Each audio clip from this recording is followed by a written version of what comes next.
Hello again, my friends. August already in our world. Amazing, isn't it?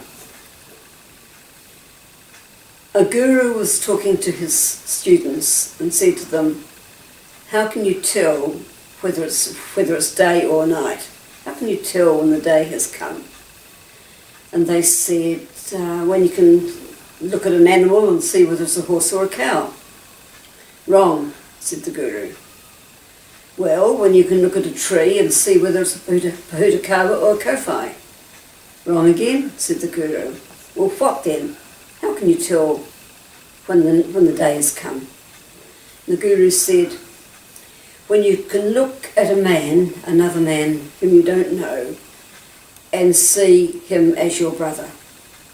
When you can look in the face of another woman and see in her your sister. Unless you can do that, no matter where the sun is at, it's still night. It's a wonderful story, and it highlights our theme for this month, that we have an attitude of faith, not fear. And you and I all know that fear comes out of not being able to see the other as friend, not foe. We all know that that's the basis of all the wars and conflicts and fear that's going on in our world. It's because we fail to see the other, who may be different, as friend. And unless I can sit down with you who are different from me, we have a different culture, a different skin colour, a different religion,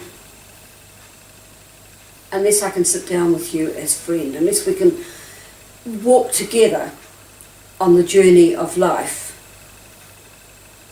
then I'm operating out of an attitude of fear, not faith. So, how do I turn that around? How do I get an attitude of faith when the people around me may be very different from me?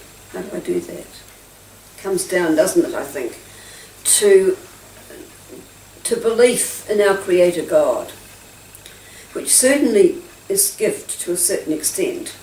We're gifted with that sometimes, but also I think we know of wonderful conversion stories, so it also can be learned when a person has the attitude of wanting to find a wholesome and holy path in life, rather than one of fear and violence. So prayer, of course, is primary. We must pray for it. Also work for it. Learn to look out at others with hearts of love, not of fear. It's actually not that difficult, because when we get to know someone who's different from ourselves, we find they're jolly nice people. We wonder what it was all about in the first place. So I think it's being prepared to open one's eyes to the reality, to go beneath the skin, but not worry about the tattoos and the rings and the different things, and look at people for who they really are, their personhood. That's what we need to do. We also, I believe, need to have our heart in the right place. And I'll finish with another lovely little story of an very old woman who was struggling to Mecca in the winter. It was freezing cold, it was raining, and she was old and frail. And she stumbled into an inn, and the innkeeper said to her, "Old woman, you'll never get to Mecca in this weather." And she just smiled. And the old woman said, "My heart went there a long time ago. My body can and will follow." We need to have our heart set on our Mecca.